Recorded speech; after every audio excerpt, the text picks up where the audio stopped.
Hey, welcome back to Two Left Thumbs. Earlier I did a first impressions video of Firewatch, but now I have Brett with me, and we're gonna play the game right from the start. No editing this time, because before I cut out a bunch of extra stuff. So what is this game about? Oh yeah, I guess you're going in very fresh.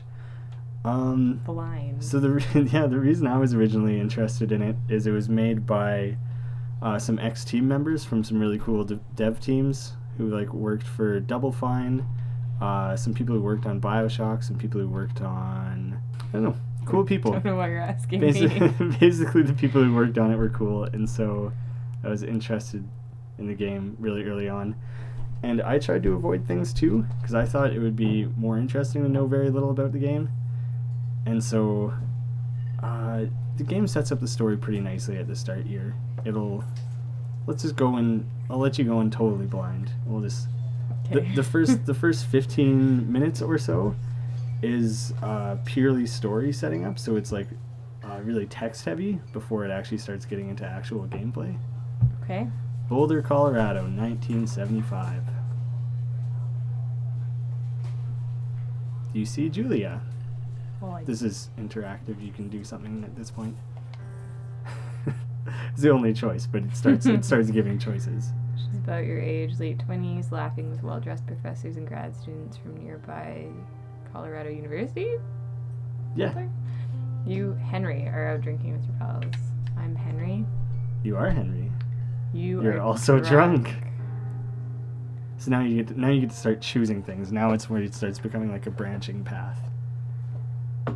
These are both pretty terrible You pickup don't- lines. Sure, we'll go with that. Ask her about school. Seems like a good choice. You slur the word major and it smells like Coors Light or Banquet. Light. We seem like a gross. Coors Light drinker. You give an awkward smile. Evolutionary biology, she says, and I'm a professor. Cool. Cool. What's yours, she asks. She sniffs the air. Toxicology? Very Question sassy mark? of her. Was that a burn, you ask? She says, definitely.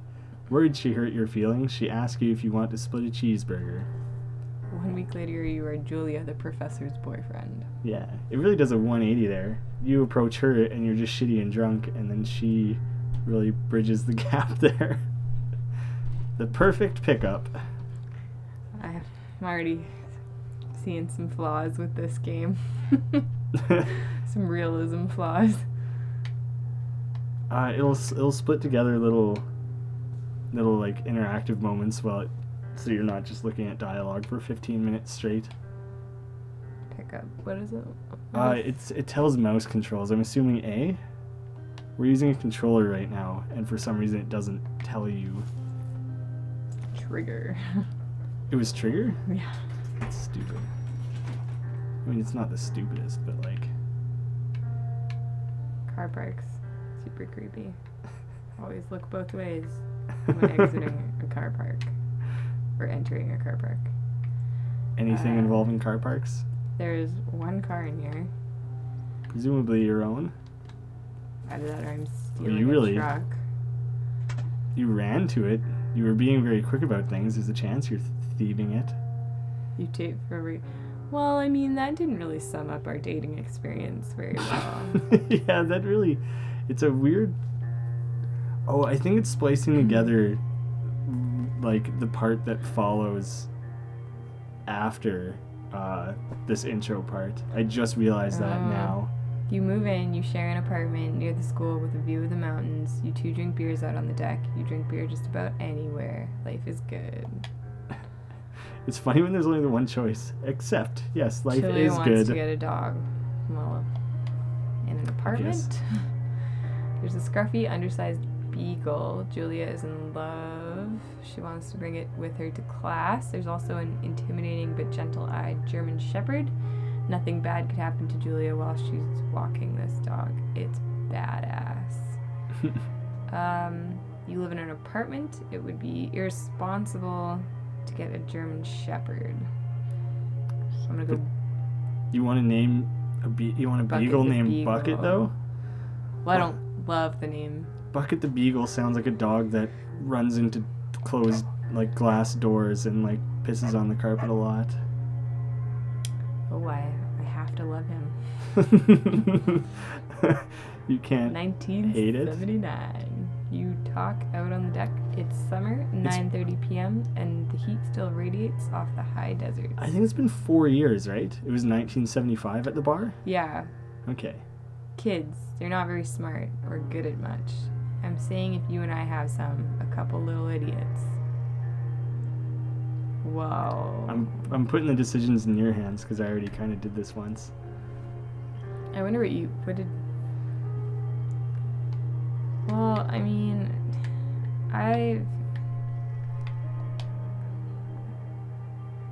She looks away out towards the mountains. We have plenty of time, right? Speak for yourself, mister. Don't worry, you assure her. I assure her. Is it not? I just clicked it. Hopefully. You tell her she's the body of an undergrad. My ovaries didn't get the memo, she says, laughing it off. Kind of a weird joke. Okay, one day, she says. 6 months later, you get engaged lying in bed on a Sunday morning. Yeah, this is totally what's happening. Is that this isn't related to the current story that's being told. This takes place after the story that's being told. Do not forget to check in. How do I check in? Unimportant. Bears? Oh man, if there's bears in this game, I'm out. Not a fan of the bears? Well, less a fan of cougars. And wolverines. Are we in Wolverine country out in Boulder, Colorado? I don't think so. It's Thursday night and Julia is 4 hours late. She doesn't call. You're worried and getting angrier by the minute. She walks in after you've gone to bed. She's not quite drunk, but she's clearly been having a fun time. You fight when she gets between the sheets. You ignore her, you get mad. I think it's strange to get mad. She was just having fun. Don't touch each other all night. The next day you feel guilty for being so angry and ask her about her evening. She says it was great. You hold onto a tiny pill of resentment. Okay. Julia still likes to draw. Was that mentioned ever before? She draws plants from her research. She draws all the places you go. She draws you. Sounds more like me. But I love He-Man. Hey, I'm making the choices here. I'm Henry. Fine. You are Henry. Is this gonna be some 127 hours stuff? Similar setting. Because I was in Moab, Utah, I think. Should I be stopping and smelling the roses or something? Why is everything purple? I think you just push on. It's like purpley orange. Look to your left. Look up and to the left. It's just a beautiful sunset. Or sunrise. Hard to say. Well, it depends if that's east or west, I guess. 2 forks. Fire lookout. Game's Firewatch, Fire Lookout. Space. Walk up to it. What did you have to push? I don't know. That's so annoying that they would give controller support but not make it change instructions. Oh, during the summers, you and Julia enjoy walking Bucket at night. We call her Bucky. Who could possibly enjoy walking that dog? There's a festival in town. It brings in folks from faraway places. One of them tries to mug you with a knife. Yeah, they aren't all nice folk. Bucket gets kicked. Ba-ba-ba-ba. That was a pretty, dog. that was a pretty good Porky Pig. She gets flustered and has trouble speaking when she's stressed. You confront the attacker. You scare him away, or do you beat his goddamn face in? Well...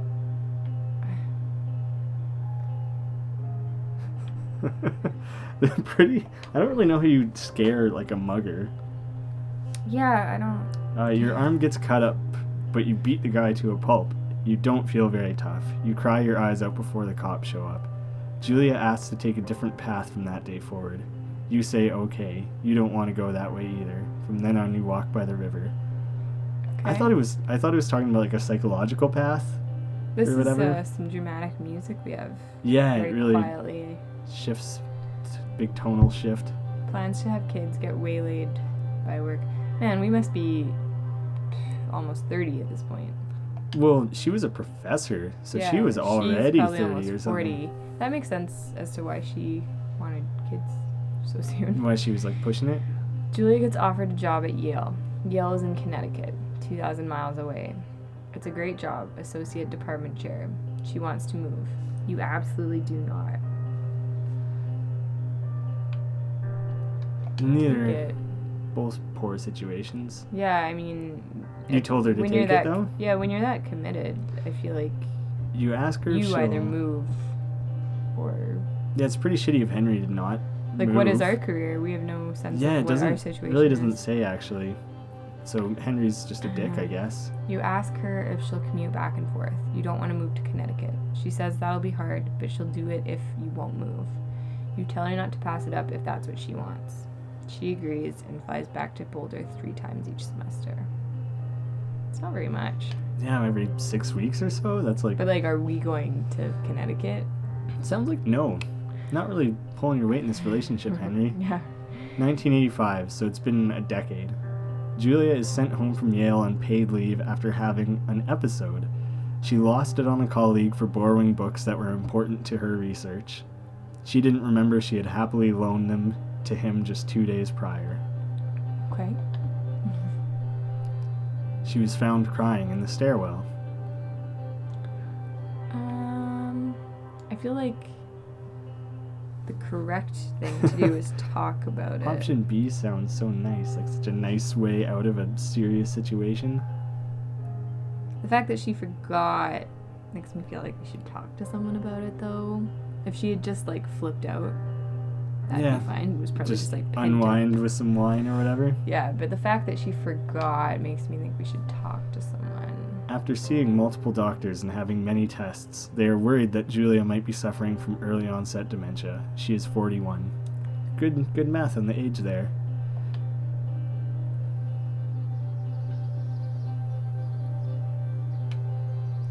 Got a little bit of... What do you got here? There's a bowl over there. Can you walk around or can you just look around? Ooh. Henry's a bit chubby. She drew his dong too. Bucket is getting older. Julia comments that it's kind of nice because he gets in less trouble around the house. A week later, she goes back to university. I assume it's a troublesome, shitty dog. Julia's affliction gets worse. She can't remember things in class. Her research is in shambles. She drives her car to the next town over for no particular reason and has to be brought home by the police. She's devastated and is sent home on permanent medical leave. That sucks. Permanent medical leave. That sounds like a nice way of saying you're just fired. Or Like, retired. Yeah, forced retirement, I think, is maybe like another way to say Yeah. that. Some days you get the Julia who calls you a dope and your unborn children little idiots. Other days you get a stranger. She pulls you into bed to make love. After 5 minutes she goes into a panic, believing her dad is at the door. You tell her family they're crushed and begin to make trips to and from their home in Australia to visit her. For a while, your friends come by with little things to brighten the day.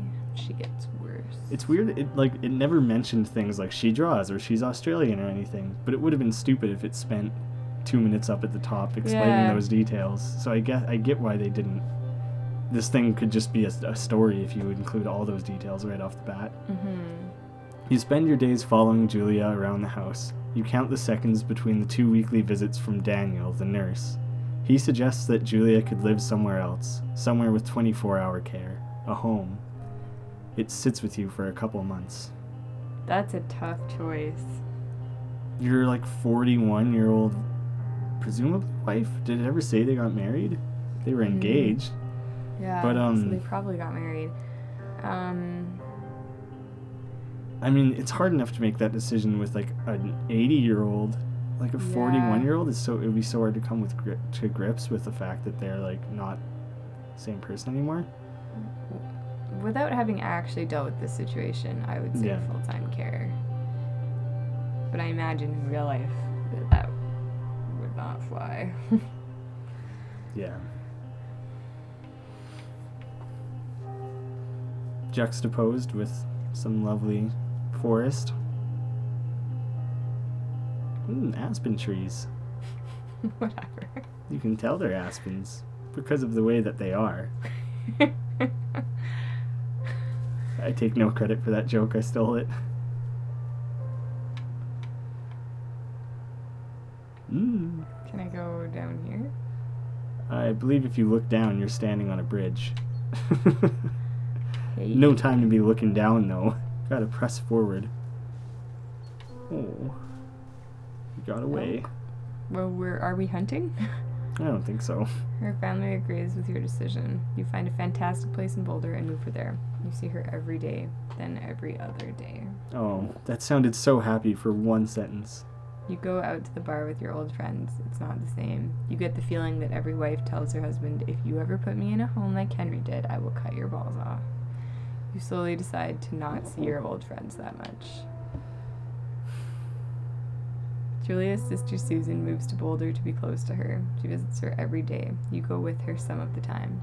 Susan buys you an old typewriter and urges you to use it if you won't see a therapist. You won't. You've always really liked Susan. Oh no. Where is this going? Bucket dies. Well, this is just quite the... Julia doesn't remember him when you tell her. Sometimes it takes her a minute to lock in on you. In the back of your mind, you believe it's because you see her less and less, and seeing her less and less makes her forget you more. You think. Summer is coming, and you see an ad in the paper for a job. You take it. What is it? So there's some really different things that happened, but it all leads to the same place. Like, some of the choices I made, it was like I started becoming like an alcoholic and spending my nights in like bars and stuff, and then at the end I like sent her away to live I sent her away with her family rather than living in a home. Yeah. Because I like tried to take care of her and it like failed miserably and stuff. So like in these types of games, I always assume it ends at the same point. Yeah. But it's the semblance of choice. In this one, when it's just like a text-based story rather than like interactive, the way those like Walking Dead games are or whatever, it seems less impactful because it's harder to see your choices take effect, I guess. Mm-hmm. Maybe it's just meant to make you think about those kinds of choices. Yeah. Get you into the mindset of this person. Yeah, definitely. So we are watching for fires. Yeah. Yeah, we took a job as a Firewatch. My grandma used to do this. Oh, really? Yeah. Cool. When I was working out in Kananaskis, there was like one or two old Firewatch towers out there, and one of the people told me that one of them was still operational. Like, this is like 2 years ago. Some of these things are still operational, and like it's someone's job to sit up there like for 12 hours a day or like all day, but they have to be like awake for 12 hours a day and then just on call the rest of the time. Do you want to just like look around, taking the scenery a bit? I think next time we will enter the cabin and we'll be able to dive right into the game here. I hope you guys weren't bored to tears with the story setup stuff, but I think it's important to get a sense of the character, like you said. It brought us here. Yeah. What a lovely tale. The moon looks wrong. What's wrong with the moon? Well, you can't see the man. It's kind of a man. No, but that's not what the moon looks like. That's like... You're right. That does look wrong. 0 out of 10. Poor attention to detail. Well, just garbage. Just like no attention to detail. None. 0.